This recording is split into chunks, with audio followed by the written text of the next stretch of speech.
Peace and blessings to all. Hope everyone is doing well as usual. Today I'm going to be reading Zechariah chapter 3 and Zechariah chapter 4. Okay. Let's go. And he showed me Joshua, the high priest, standing before the angel of the Lord, and Satan, standing at the right hand to resist him. And the Lord said unto Satan, The Lord rebuke thee, O Satan. Even the Lord that has chosen Jerusalem rebuke thee. Is not this a brand plucked out of the fire? Now Joshua was clothed with filthy garments and stood before the angel. And he answered and spake unto those that stood before him, saying, Take away the filthy garment from him. And unto him he said, Behold, I have caused thine iniquity to pass from thee, and I will clothe thee with raiment. So God was saying he gonna change his garment from filthy to precious. Like change the garment that he was wearing. Because when we wear filthy garment, it's a sign of repentance and change. And I said, Let them set a phyrmetry upon his head. So they set a phyrmetry upon his head and clothed him with garments. And the angel of the Lord stood by, and the angel of the Lord protested unto Joshua, saying, Thus saith the Lord of hosts, If thou wilt walk in my ways, and if thou wilt keep my charge, then thou shalt also judge my house, and shalt also keep my courts, and I will give thee places to walk among those that stand by.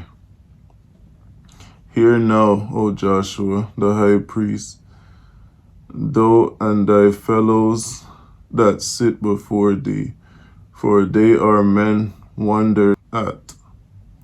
For behold, the stone that I have laid before Joshua, upon one stone shall be 7 eyes. Behold, the stone that I have laid before Joshua, upon one stone shall be 7 eyes.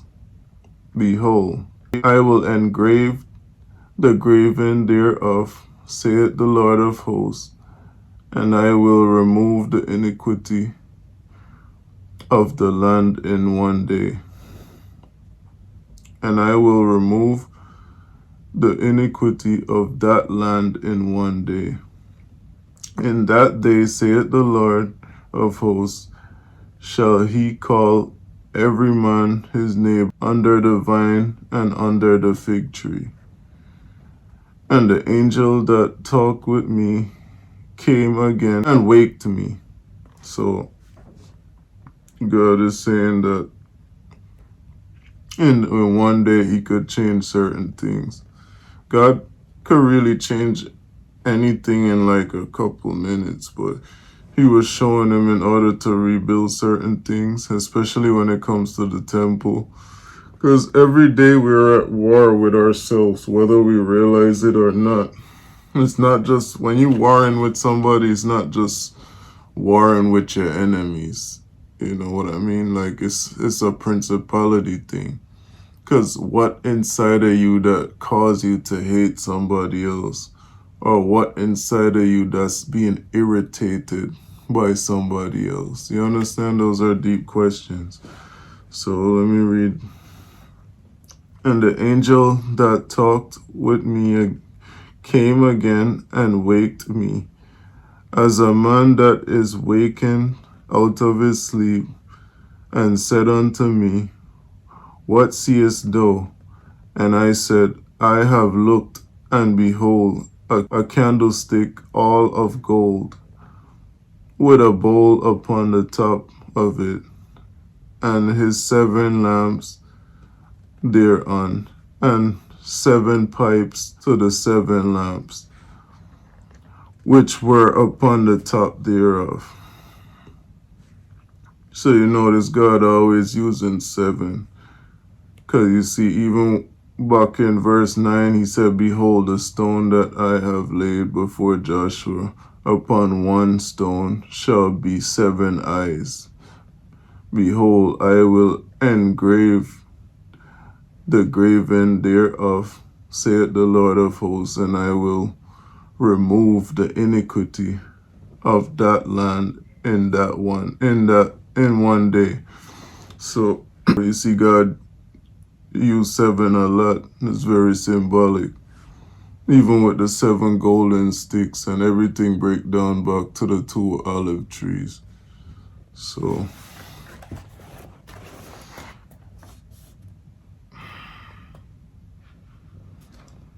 and 2 olive trees by it, one upon the right side and of the bowl, and the other on the left side thereof.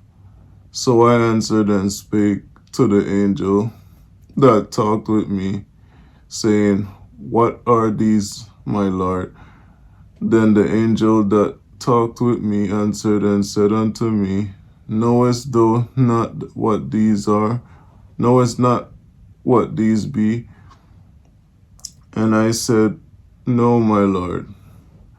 Then he answered and spake unto me, saying, "This is the word of the Lord unto Zerubbabel, saying, Not by might, nor by power, but by my spirit, saith the Lord of hosts." Blessed be his name. "Who art thou, O great mountain, before Zerubbabel?" So, who art thou, O great mountain, before Zerubbabel?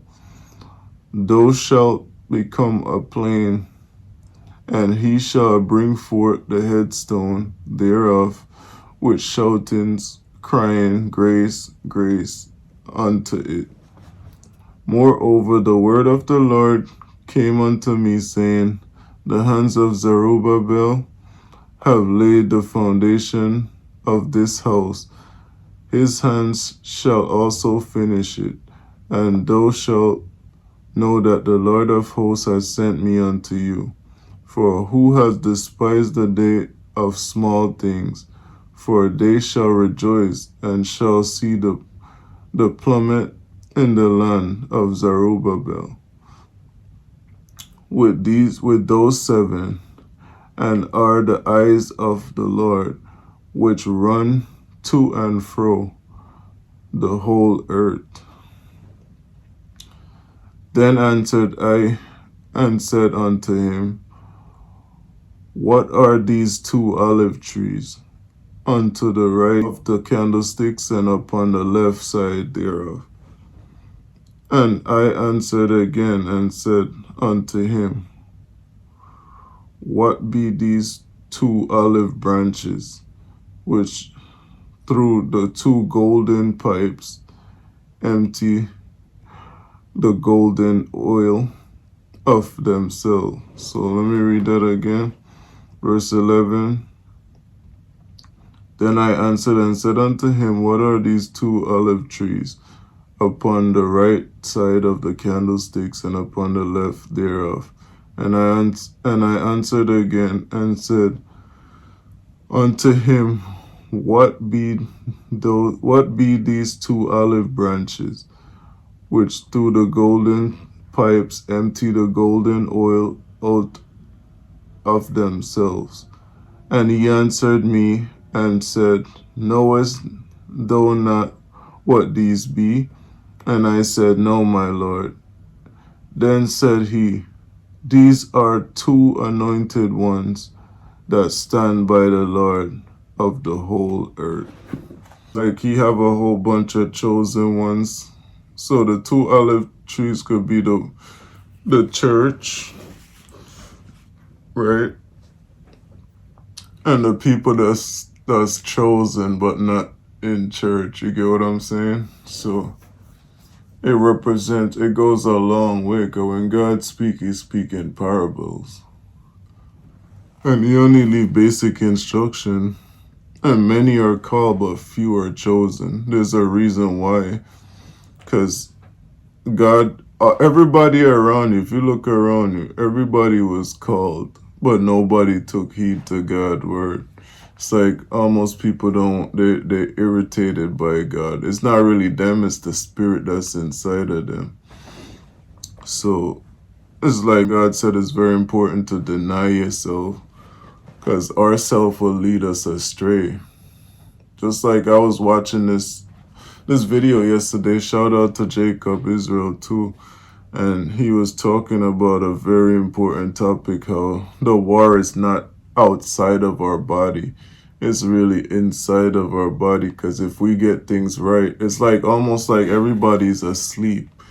And the minute you wake up, it's like you start to practice being more positive.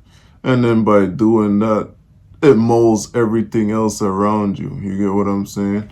It's not an easy task, because it's hard dealing with darkness. Like, darkness is always trying to dim your light. But darkness could never dim a light that's of God. Because the light of God shines so bright. Just like the sun shines. And when the sun pop out, darkness gotta run. You understand? When the sun goes down, then darkness stand out. You get what I'm saying? So everything is balanced. And the war is within ourselves. So until we realize that we're in a war with somebody, a group of people, it's actually go, because whatever you do to others, it's you're actually hurting yourself. But we don't realize that. We think that we're doing something good because of pride. You get what I'm saying? So pride could eat you up, just like any other disease. It is a disease. Same way, it's like coffee is a drug. Well, a lot of people ain't gonna say it's a drug. But you know it's a drug. Why? Because it's addictive. It's a good thing a little bit every now and again. But it's just the understanding of knowing that it is a drug. You get what I'm saying? So the same thing, pride is similar to any other disease. It could destroy you. And I made a video on pride if you want to check that out. It's called Pride Cometh Before Destruction or something like that. Should check that video out. It's a really good video. And so the war is within ourselves. The minute we change, we could change everything around us. That means the whole world could change. The principalities of darkness, they don't really like that. It doesn't matter what they like. It's all about us being smart and making the right decisions. Because if we don't wake up, man, this is not no play thing, you know. Like, I always pray that people will wake up and stop, you know, like stop being asleep. Because there's a time for everything. We sleep at night or we rest when we're tired. It doesn't have to be night or day, but night was made for the sleeping and day was made for the working. And not just working, but giving God praise, glory, so that way He could grant us grace. But anyway, back to the topic. The two olive trees represent those that were the chosen ones, whether it be of the church or whether it's outside of the church. Most church people think that you have to be in the church in order to be chosen, but God spread all His people around. He spread everybody out. So there's people in different places. And it's very important for us to pay attention to things, because if we don't pay attention, it could really cost us. And we won't realize it until it's too late. And, I thank God for every day and for every time. Every day I learn something new. I always try to pick up something, whether it be one thing or a couple things. I try to keep it growing every day, going and growing. Eventually things will pop in place the way it needs to be. But for now, we gotta keep molding ourselves. And it's not an easy task. A lot of people might look at people that do good, such as myself, and they'll be like, oh, he make it look easy. You know deep down inside yourself that it's not an easy task. Because one thing I'll tell you guys, the shoe I wear is for me. If I should put this shoe on any one of you guys, you will fold. I'm not saying it in a disrespectful way, but I know a lot of people could not bear what I bear. Maybe I can't bear what you bear, because I'm a guy that believes in like morals, roots and stuff. Like I like to follow. I like to be obedient. When I say follow, I mean God's instruction. Hold on one second. Let me grab some water. But I like to follow God's instruction, because I know nothing comes easy. But with hard work, you could accomplish anything. Just like if you look at the word impossible.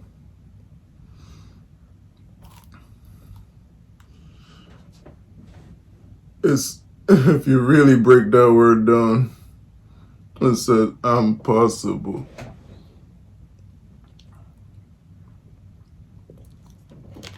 I am possible. So as long as you trust yourself and you believe in yourself, when I say believe in yourself, take pride in what you do, other than being filled with pride in yourself, putting God in everything you do, because it is He that gives me strength. It is He that gives me life. It is He that teaches me. Like King David said, it is He that teaches my hands to war, or to work, or to plant, or to give, or to bless. It is He and not me.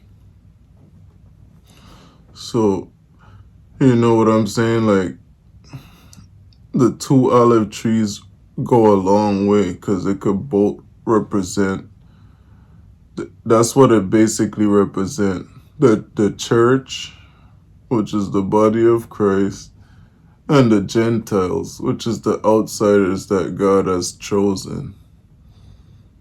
You know what I mean? So just because you're not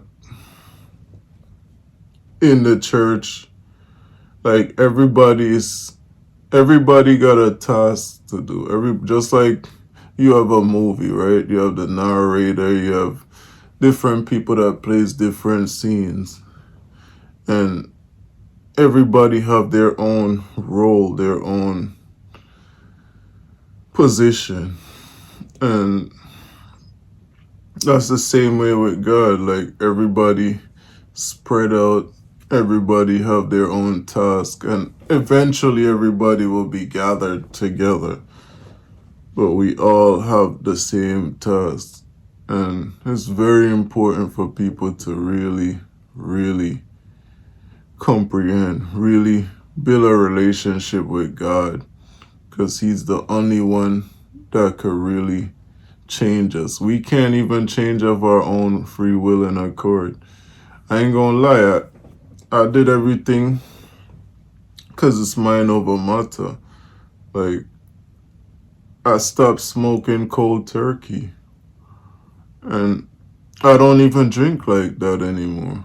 That's probably special occasion I might have a drink or two, but I don't drink like that, anymore. I used to like drinking to the point where, like, when I'm not doing anything, that's all I really wanted to do.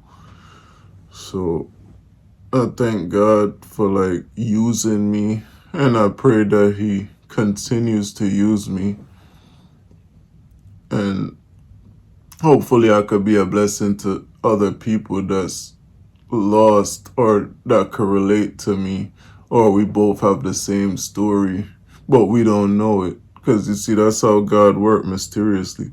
Sometimes you don't know there's a next person that have the same similar story as yours, but He don't tell you that, or He don't tell them that, but He used both of us in a way where we could bless each other, and He want to see what we do with what we know, if we really choose the right way. One thing I want to touch base on is, brothers and sisters, it'll be an honor and a blessing to wake up, because this is no dream. When we sleep, we sometimes dream. But when you're awake and you move like you're sleeping, it's, it's not a good thing.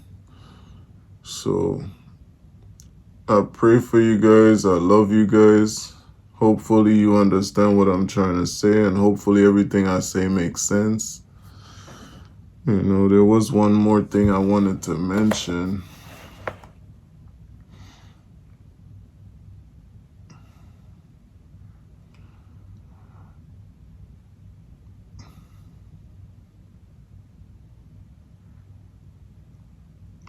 So then said he, these are two anointed ones that stand by the Lord of the whole earth. So just because God said these are two anointed ones, one of two could be a whole nation. One of two, just like there's one on the left, one on the right. Same thing with Abraham, and Lot. When Abraham go left, Lot go right.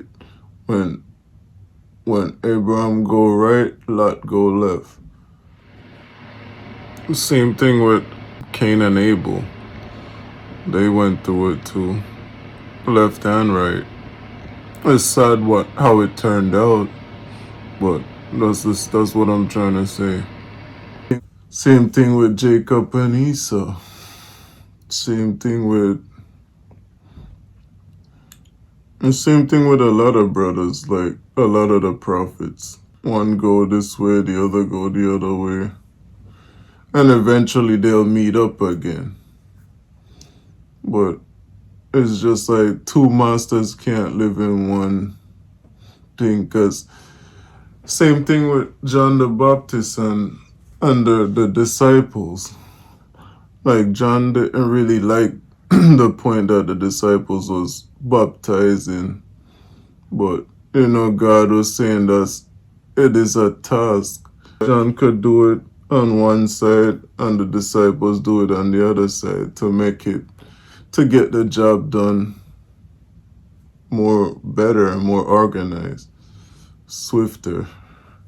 So then he understood in the end, but at first he was kind of bothered by it, but because he thought that was his job only. But God showed him and explained to him the reason, and God don't have to explain anything to us other than treating us like a servant. God treat us like a friend and like a brother and like a father would. For God to be so powerful, but yet so gentle, tender towards us, and we still don't get it. Like, we still don't say, oh Lord, thank you for everything. Thank you for being so generous to me. Thank you for giving me multiple chances. When I slipped so many times, you could have just given up on me. But instead, you see something in me that I didn't see in myself. So, to God be all the glory. I love you guys. I ain't gonna talk your ears off, but check it out. Read Zechariah chapter 3 and chapter 4. If you feel free to read more chapters, because it might be so entertaining and so interesting that you might read the whole book of Zechariah. But check it out, Zechariah chapter 3 and chapter 4. It's some short chapter. Chapter 3 only have 1 to 10 verses. Chapter 4 only have 1 to 14. So it's not bad. And then if you go on, chapter 5 only have 1 to 11. So